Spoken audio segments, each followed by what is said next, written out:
I'm not plugging the Dacia. I'm sure the average Ignition customer who might listen to this podcast will be thrilled to hear about Dr. Force and Dacias. That's what they came here for.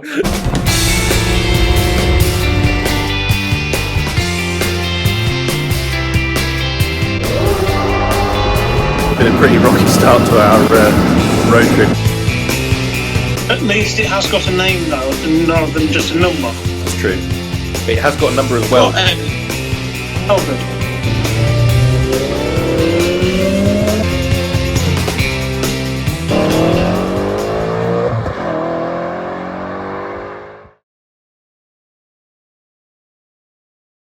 Welcome to Ignition Podcast. The team of people we've got around the screen at the moment are the key people behind the Ignition Cars and Coffee event, which we do once a month at our premises in Stamford.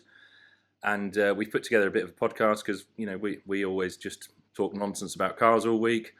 And, you know, we thought some of you guys might want to listen to that. We'll find out if more than two people listen to this afterwards, won't we? So I thought we'd just crack off with the thing that we'll probably do regularly. And it's talking about what we've been up to this week, messing around with cars, our life in cars. We're all constantly living and breathing the car scene.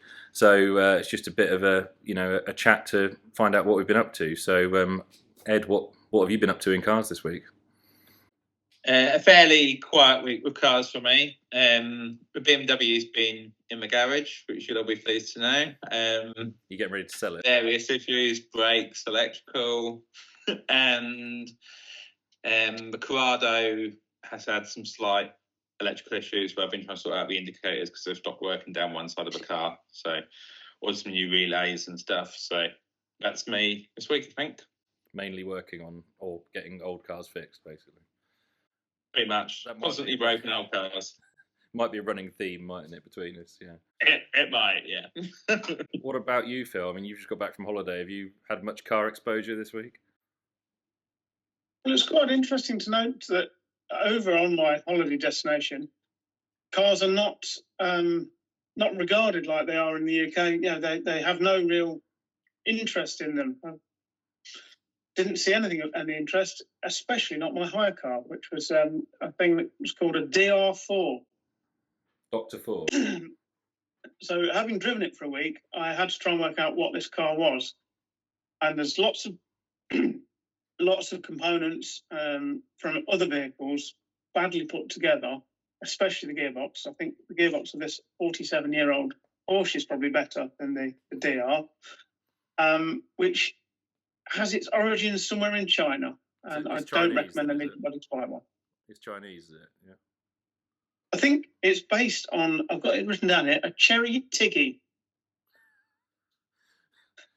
So if anybody wants to go and Google a Chery Tiggo after this, you'll find what a DR4 looks like. Was it electric or petrol? It was a 1.5 normally aspirated petrol. Wow. With a very long 5-speed gearbox that was atrocious. You could be on a 1 in 4 gradient and have to be in second gear and slowing down whilst doing so.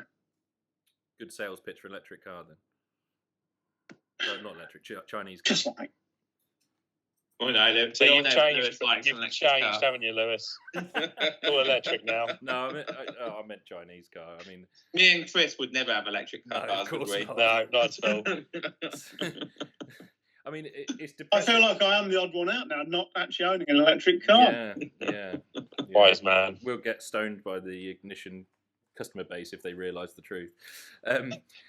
It's weird, isn't it? Italy, like historically, was really sort of patriotic and supportive of their car market. But I noticed this when I was in Europe a few weeks ago. Like any new car you saw was a Chinese car, and I can't help but think they're just ruining their own car market by not supporting it. But there we go. I think one of the reasons people are buying these Chinese cars is the price. I looked into the price of the DR4, Chery Tiggo, and knew they were like £11,200.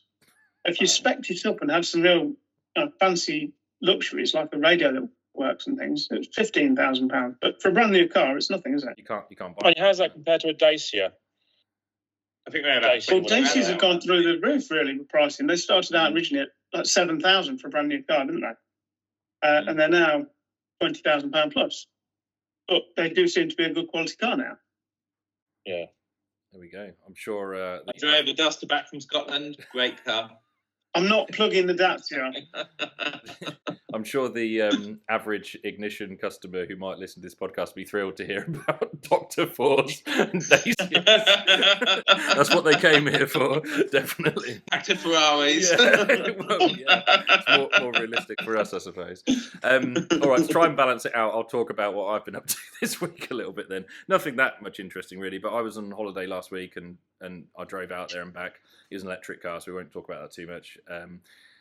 But as usual, I've been underneath an old Italian car all week. I bought an Alfa Romeo 147 GTA a few months ago, and on the way home, the cam belt came off, and I've spent the last couple of months of weekends and evenings trying to get it sorted, and finally managed to get it running this week. Took it out for a bit of a test drive. There's a few issues with it, but mostly back to normal, which is good. So, and it was after driving something silent and electric for a while, it was nice to hear a V6 engine roaring again. So yeah, that was good. I felt I was coming back to petrol headland a little bit more again, which is nice. So, what about you, Chris? Have you been doing anything, or have you just been on your camper van all week?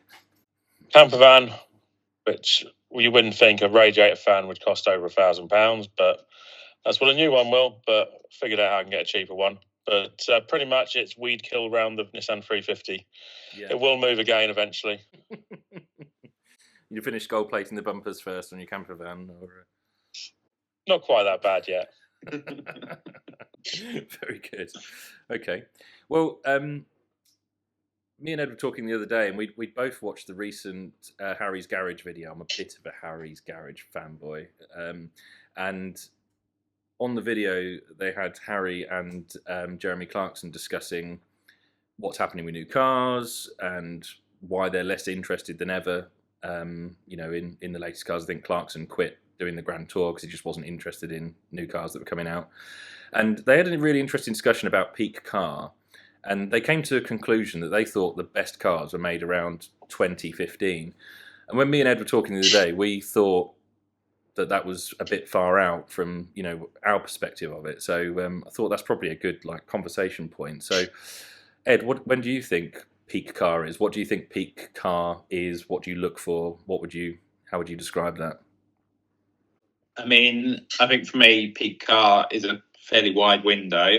I think peak car probably started in the mid-80s, possibly post-carbs, where cars were a bit more reliable, but still fun. So before all the sort of safety features, all the constant bings and bongs of modern cars, traction control. So for me, sort of 80s hot hatches were accessible, fun. 205 GTIs, Mark II Golf GTIs. We started discussing the other day about the best era of the cars where it's been multiple generations. So Golf, I mean, I don't know what you guys think is the best Golf. I know I have my preference as Mark II. I reckon the market, like I said, people say Mark 7, don't they? It was like peak Golf, but would I want to own one? Not really. Maybe as a daily car, but not as a toy. So yeah, it's going to be probably a Mark 1 or a Mark 2 for me. Looks, I think, a Mark 3. Maybe looks wise as Mark 3. Oh, okay. What about you, Phil? The Golf? Yeah, when was the best Golf? No aspiration to own any of them. Never. There was no good Golf. Ever. More of a Yaris. About the only German brand you haven't had. Yeah. Oh, very. And I think the best supercars were from the 80s and 90s. When I think of F40s, F50s, the best car ever, McLaren F1, was the 90s. So for me, it's got to be that generation. I struggle to define it closer than sort of 1985 to probably 2005. I think we talk about Mark 7 Golfs. Obviously, Mark 7 is really a follow-on from Mark 5, which came out in 2004. So, why do you think Harry and Clarkson's statement of 2015 so far out? What doesn't appeal to you about a 2015 versus a 90s car? What do you reckon it is? For me personally, obviously, I recall you had a It was a 2009 Gallardo. And it was incredibly quick, too quick for UK roads. You don't need 560 horsepower. You need a sort of lightweight, involving 300 to 400 horsepower car, in my opinion. I think anything more than 400 horsepower in the UK, if you've got a lightweight car with traction control and ABS and power assisted steering, for me is where it's at. That ties in with the Mark IV Golf, because everything started getting heavier at that point. So that's where your hot hatches come in. Because I had a Peugeot 106 GTI, and you couldn't get much lighter but faster than that at the time. What year was that? That was T-plate. So when do you think peak car is? Are you in agreement with Ed then, are you, Chris? Probably late 90s, early 2000s. Because anything after that, they either got heavier, you then had more emissions and everything else other than that. But then it comes down to, as we've discussed and we sort of mentioned before, it also comes down to that was my era of cars. They were also cars I could afford and still could afford, new or even now. You know, I've always been very much BMW until probably the last 5 or 6 years. And again, that would be, I guess, for me, some of the later peak BMW years where you're not going to have a car which rots. I mean, that's probably a big difference. Galvanised bodies and everything coming in, so you actually could have a car which lasted. Yeah, valid, I suppose. What about you, Phil? You know, you're the most experienced of all of us, shall we say? AKA oldest. Is that just a kind way of saying that I'm the oldest of all of us?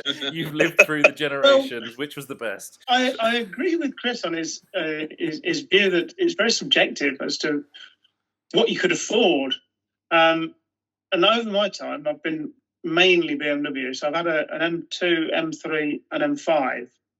And there was pretty much 5 years difference in between all of them. So my M3, which I only had briefly, was 2003, and a very good car. But then my 2010 M5 was an even better car. And then the final iteration of BMW is the M2 Competition, which for me, because although it's a 2020 car, it's based on a 2012 vehicle, really. The 2 Series came out in 2012. And I find that it would fall into the category that Harry was talking about of being a 2015-ish car. It's not got all the bings and bongs. It's got quite a lot of safety stuff, but it's still very analog, still very driver focused. Whether that's just down to it being an M car or just not having all the modern stuff that anything post 20 seems to have. Yeah. So my answer is pretty much the same as Harry and Jeremy. 2015-ish. Just copying them, aren't you? That's what that is. A similar age, you see. Is that what it is? Very wise. You need the comfort, don't you, Phil? Yeah. I mean, when me and Ed were talking the other day, you know, I was very much in the 90s cars because they're the cars that I, probably to do with our age and when we were growing up. Yeah, we grew up with them. And love. And if you asked me this question 5 years ago, it'd have been like dead. It'd been a 355 Ferrari or something like that from the 90s because I loved the 90s gave a really good mix of like having something that was still quite visceral, but you got an element of reliability and decent build quality, and the chances are your air conditioning is probably going to be all right. So it had like an enhanced element of usability, but still, engines sounded like engines then. As time's moved on, they've got more refined. Things like NVH, noise, vibration, harshness, they call it, has sort of come into cars a lot more, and it's isolated sort of some of that noise, and you see they're now like piping engine noise into the cars because you can't actually hear it. So if you asked me a few years ago, I'd have definitely gone for that. But I can see the point that Phil and the guys made on the video, where as cars have got newer, you've got like the comfort and the decent air conditioning and cruise control and all those kind of things, and you've still got the performance and an element of sort of analog. But do I lust for those cars? Not really. Like the cars I'd love a bit of classic in a car. I've got a car from the late 70s. I mean, ironically, the one behind me, the 4C, is a 2015, so it is exactly the date that they said, but that car could have been made any time in the last 20 years, to be honest. There's nothing 2015 about it in terms of there's no tech or anything on it. But yeah, as I've got nearer to 40, and as I've got more of a bad back, I can see the argument for having something a bit more comfortable. But I just, for me, there's a period in time where engines sounded particularly good before they started fitting cats, and that's like early 90s. So there's, but I love carbs, but they're a pain in the neck. I've got a carburetted car. I wouldn't choose to have a carburetted car again, really. I mean, it's nice to have the noise and stuff, but so you kind of want fuel injection, but you don't want early fuel injection because that was rubbish. So you want sort of late fuel, advanced fuel injection, but before they put cats in for me, because I'm all about engines. That's what I love in cars. And that's like, what is that, late 80s, early 90s, that sort of period. I mean, I had a Ferrari 348, which everyone thinks is rubbish, but I really liked it. It had no cats, but it had fuel injection, and it sounded brilliant. I mean, you have to put a tubey on it, obviously, to make it sound all right. But so I really like that era, and I think probably Porsches from that era are pretty decent as well. You know, the was it the 9? What would that be? 993. That's late 90s, isn't it? The 964 was the early 90s. Yeah, 964. 964. They seem to be getting they're really appreciated at the moment. Weirdly, they're more expensive than 993s now. I always thought it was the other way around, but so yeah, I don't know. That's kind of my guess. Is realistically late 80s, early 90s. But I mean, you talked about Golfs. You know, what's the best Golf? But if you could have any Ferrari from the last 30, 40 years, what would you have, Chris? What would be your choice? F40. Okay, so every time. Late 80s, early 90s. Phil? F50. Early to mid 90s. 2000s, isn't it? Just about 2000. F50, maybe, maybe, yeah. Around there, isn't it? What would you have? What would your Ferrari of that term be? Realistically, probably either a 355 or a 360 Challenge Charlie. Obviously, dream car. Probably a 40 like Chris, but it's such a pipe dream. It's probably one of those cars as well that's like you'd buy and then never be able to figure out when you can use it because it's totally useless. But yeah, I would love a 355. I really liked a 348, and I feel like, and that's mid 90s, but horrible steering wheels though on 355s.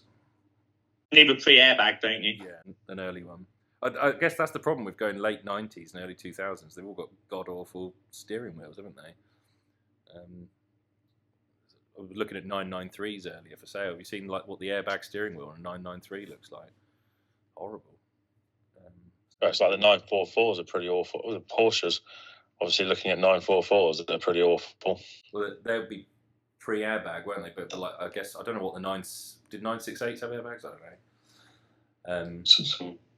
That's true, yeah. I don't know what would have been around at that time. No, I don't think a 968 did.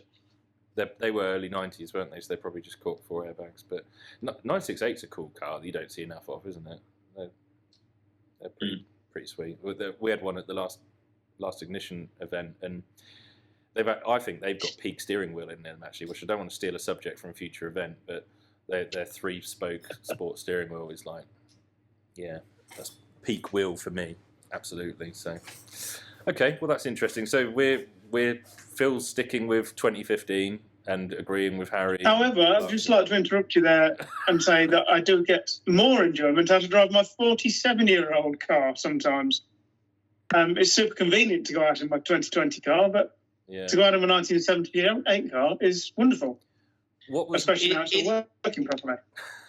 Do we think that an M2 is an outlier as well? I was just debating whether or not it's an outlier, as in, obviously, we're talking about a 20-year window, really, aren't we? 80s to early 2000s.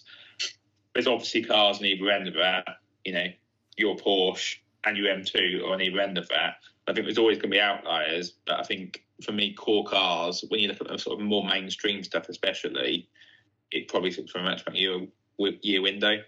It's interesting what you say about the outliers, because his Porsche is an outlier as well, because that Porsche, when you're in it, feels like a 90s car. The build quality, it does. The interior, it doesn't feel like something from the 70s. I've got my 308s of exactly the same year, and they feel like they're 20 years apart, don't they, in age? Yeah, and they drive totally different as well, don't they? Yeah, well, that's down to the driver, really. But Man, you need to drive it like a stole it bloody car in yours. Speaking of which, Phil, you've driven now the same roads in Sardinia, because you've been there twice this year, like you do. Business is obviously doing all right for you. Yeah. Once in a Porsche 911, and once in your Dr. 4 or whatever it is. Dr. Foreskin. Yeah.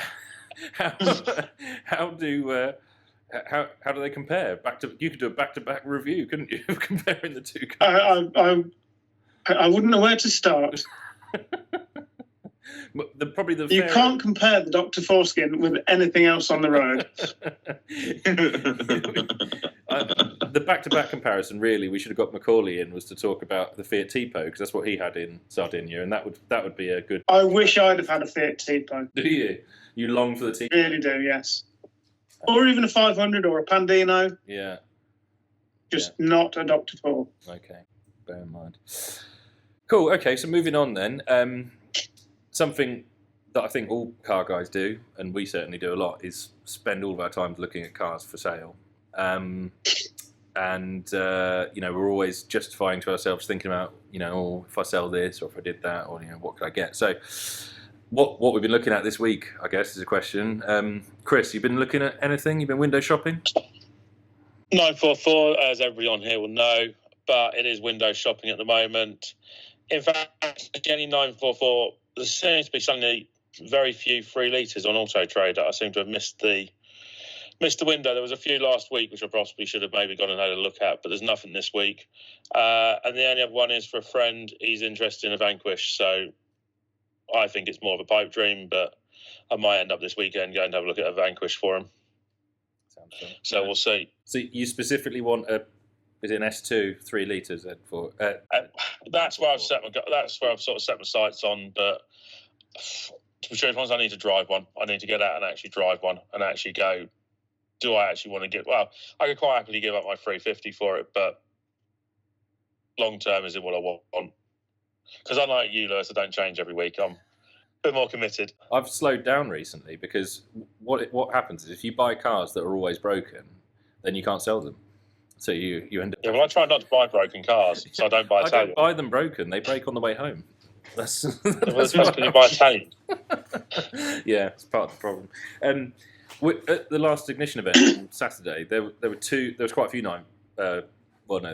There was 2 944s and a 968, and the 2 You like the earlier one, didn't you? Yeah, there was 2 parked next to each other, and the 3 litre one is going to be the better one to drive, no doubt. But the earlier car, I don't know what it maybe I don't know. I missed it. It would have been a perfect opportunity to see both together, to be truthfully honest. Yeah, because it comes down to wheels a lot as well on them. The smaller wheels, the chunkier tyres, look really good on the older 944, and there's just a few of the lines. I don't know what else they changed, but I think the bumper's different, isn't it? And a few other things. It probably makes it a little bit more classical. It probably makes it look a little bit older. Yeah, it suits it better. Are they like 160 horsepower though, or something? The early 2.5s. I think it's around that. Mind you, that's not that bad. You can get early turbos as well, can't you? I saw there's one for like 15 grand. I saw on Auto Trader. Really, that is cheap. Car and Classic might have been. I'm not sure this week. Okay, but yeah, okay, that's cool. Do you think you're going to get one? Maybe next year. You know me. Don't change very quickly. No. I need to, as I said, I need to get the 350 back on. Now I've got old. I've realised it's way too noisy, so I've got to get the cat sorted out on it and get it quieter so I can use it. Fair enough. Well, I've got this sort of. We're always talking about looking at different cars and things, and mine sort of always goes cyclical between being sick to death of Italian cars that are all broken and gradually getting one fixed and then thinking it's the best thing in the world and taking it for a drive, and then it breaks, and then like, oh, I hate this car, I'm going to get it fixed and sold again, and then by the time you get it fixed, you love it again. So always in that problem. But all my cars are basically broken at the same time now, so I'm in a absolutely hating Italian cars with vengeance. If anybody wants to take any of them off of me, please come and let me know. I'll fairly take them off you. Just depends on the price. Yeah, need some money. But I'm getting old. As you approach 40, as some of you, well, everyone here on this chat, I guess, knows, what that's like. Either Can you remember that film? Yeah, distant memory. I can't hear you, Chris. But you know, your back starts to ache a bit in certain situations. Well, I've got a bit of a bad back recently, and you know, the idea of getting in a 4C or doing a long journey in the old 308, don't really fancy it. And they've been such a pain in the backside. I don't think I've done a single trip in the 308 where I've not ended up underneath it. And I've kind of tried to avoid Porsches a lot, mainly because of ignition. I see 50 Porsches every time we do an event, and they're great cars, but you know, I always try and do like a left field approach, something a bit different. But I can't help but think if I had a Porsche, I could just use it rather than it being broken all the time in the garage, which is, you know, what experienced my car. So I keep thinking, oh, you know, should I get rid of the 4C and buy a Porsche, or should I get rid of the 308 and buy a Porsche? But I kind of don't want the obvious. You know, everyone's got a 911, haven't they? You know, there's one out of 4 on our screens. Look at that. That's, you know. But at the event on Saturday, there was a 968 S4 GTS. That is a really nice car. And I started thinking, oh yeah, maybe a 928 is a good option because it's a bit left field, isn't it? You don't see many of them. V8, I like the idea of that. And you know, you start looking at 928s, they're pretty cheap, sub 10 grand or something for a starting point. You think, oh, I could probably get a good one for 20, but you start trying to find a GTS manual, and it's like £50,000 plus. And then you start reading about it. The engine's actually not that great, and people say things about the handling not being that great. And then you think, if you believe that about the 3, you wouldn't have had the 348. True. But you sort of look at that, and then you realise that, you know, £50,000-60,000, you get a nice 911 for that. And that's why everyone buys a 911, isn't it? Because it's probably the better car, and you know, it's well established. So I ended up, you know, going back to 911s. I've always loved 993s, but they've all been expensive for the last few years. But I looked on collecting cars, and one sold, I think, last week or week before, like 47,000 for a manual Carrera 4 UK 993, and that just seems like quite good value, to be honest. But obviously, when if I would sell my car, I wouldn't go to buy one, then they would rocket up in price just before, because that's what happens. Brilliant at tracking prices.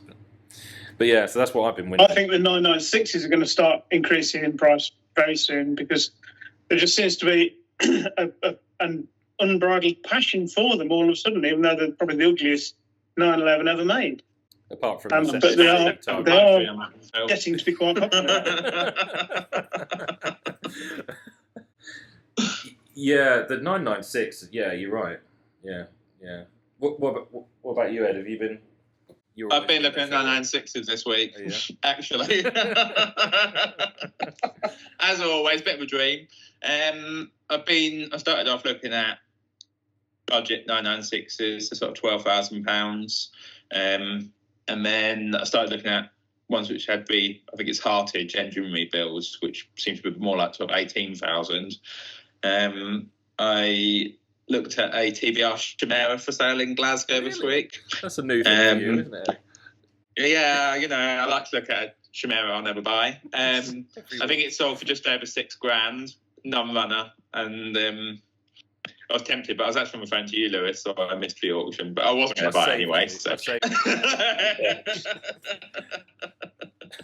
So I think my cars actually 911s and Chimeras, probably with a couple of latest releases mixed in, was my week looking at cars. So would you change any of your prides and joys for a 996, or would you? If a BMW ever runs again, maybe.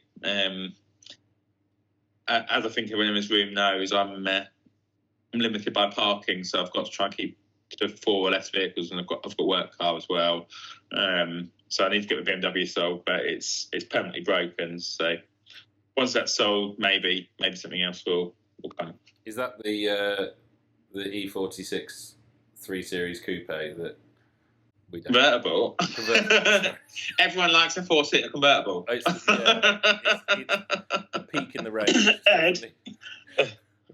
Ed, I'd just like to let you know that I gave to my gardener an E46 just last week as part payment for him mowing my lawn.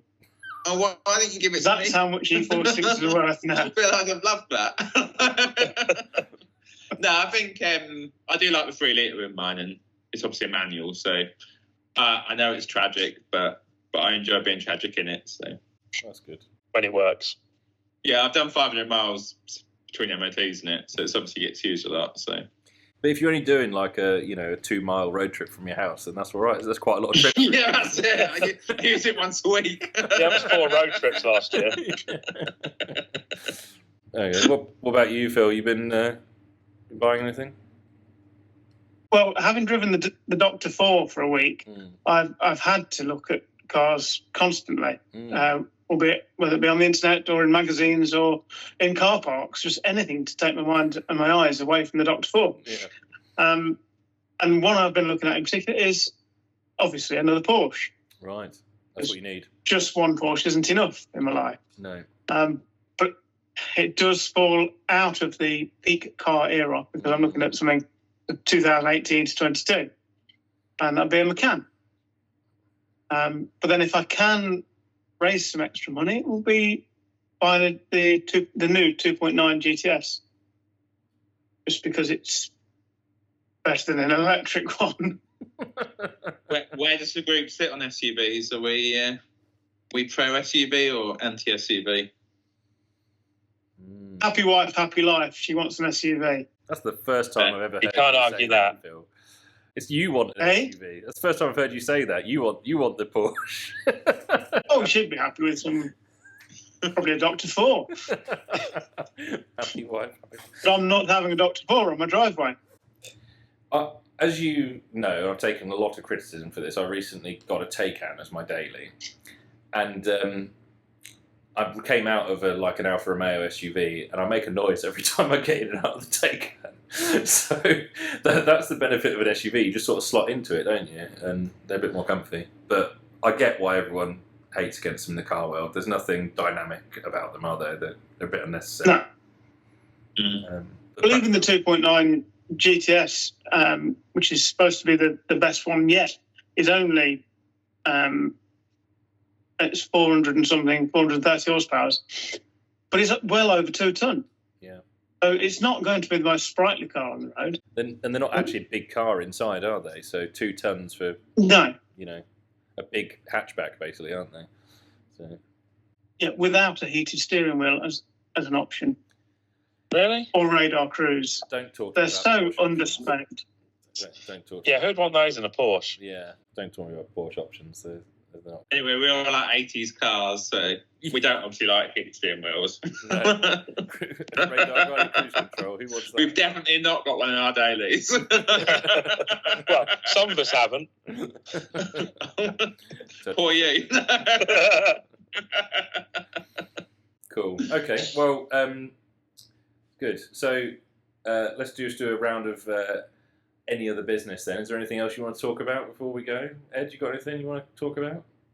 Car Not news? today, thank you. No. Phil? I'd just like to say that even though I had a Doctor 4 for a week, I prefer driving on holiday to flying on holiday. So in future, all my holidays are going to be car-based. Right. That's my only other business. Chris? No, I'm good, thanks. So I've got a bit of any other business. So I don't know if anybody saw this week. There's a new Ferrari out. Have you seen this? Ugly. And they've called it the Testarossa. And it doesn't have any strakes anywhere. What? No side strakes, nothing on the back. What are they doing? Like, surely, like... It looks like a Lego car as well, doesn't it? It's a bit like, the new hypercar thing they made. I don't know what that's called. I mean, that's saying something, isn't it? I don't even know what they're called. F90? Maybe. It's got 90 in it, isn't it? S9? Is this new one yellow and red in the adverts? A lot of yellow on it. I don't know. It was the first time ever I had a social media advertisement for a Ferrari on my feed, which shocked the hell out of me because I don't know who they think I am that I can afford a brand new Ferrari. But especially if it's one of these, because they're about £500,000, aren't they? The new Testarossa thing. But I don't know. I mean, if you look at the other brands that are doing really well, ones that are like harking back to their retro years, that that seems to be doing really well. The Renault 5, like Everyone loves the new Red. Well, rest and mods almost type look. Yeah. Like Mini had a massive success with it, and Fiat with the 500, didn't they? And I can't help but think, if Lancia brought out a Delta Integrale electric that looked like boxy, a bit like your Hyundai head, but nicer. Better right size. yeah. And it's like, wow, they decided to call a car a Testarossa, which you can't do all the time. They could have brought out something really cool, couldn't they? Like with a bit of a retro vibe to it with the side strakes, or like they could have been clever with the lights on the rear to have the lines, the straight lines the lights were. And it just doesn't have any of that. It doesn't seem to have any tie back to. I know that wasn't the original Testarossa. There's been two, isn't there? But the Testarossa we all know, and anybody looking at buying one will know, they're not going to associate them together. I thought it was really a bit crap. But what, as an Italian fanboy, what is the definition of Testarossa? What does it mean? Redhead. That's it. Yeah. So it was. I went out with the redhead once. No hair, just redhead. She really angry because you took her out. Is that what?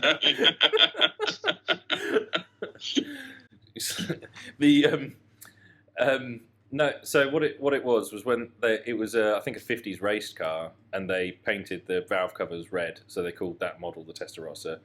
And then when the 80s Testarossa, we all know that was the first one in modern times to have red cam covers. If you look at 308s and all the stuff around that sort of time, they all had just metal finished cam covers. They did the red covers on that. And, but I think the defining feature most people think about is with the Testarossa, it's got to be the strakes, isn't it? I mean, that's what I think about. It's like, and the pop-up headlights. Pop-up headlights. And yeah, just, I don't know. And because you can't rename a car Testarossa all the time, it's not like they're going to bring another one out in 5 years. That's going to be it for the next 30 years again, isn't it? For it. So I just thought it was a missed opportunity, really. Rant over. At least it has got a name, though, and rather than just a number. That's true. It has got a number as well. Oh, good. What does that relate you to Italian cars, Lewis? Because obviously you started off sort of with Japanese, more Asian cars, like with your heritage and everything. Yeah. What brought you over to be Italian type stuff? Funny story, actually. I had a friend who had an Alfa Romeo GTV twin spark when we were younger, and I had a Toyota MR2, and in line with my heritage, as you know, and I knew for certain that this GTV was a load of rubbish. It was a front-wheel drive Fiat. The engine was less powerful than the Toyota, and I was driving a mid-engine sports car that, from a distance, if you squinted, might look a bit like a Ferrari. That was how I saw it. But yeah, he had this twin spark GTV, and it was rubbish, to be honest. I remember he crashed it a few times. He was off the road for like half a year whilst he was waiting for a door or something. But he used to say to me all the time, oh yeah, but as Clarkson says, you're not a real petrolhead until you. And I was a big Clarkson fan, so that always did my head in. So I had this cunning plan that I was going to buy a GTV or an Alfa, own it for a little while, and then be able to say with authority, they're crap. That was my sort of cunning plan. But a couple of things I didn't realise. One, I bought a V6 one, and that the rest of the car is crap on the 916 GTVs, but the V6 engine's a beauty, and you fall in love with that immediately. So I didn't really realise that. And the other thing I didn't appreciate at the time is that you buy a Toyota, and if you get bored of it in a couple of months and want to sell it, you can sell it very easily, and it's in the same state as it was when you bought it.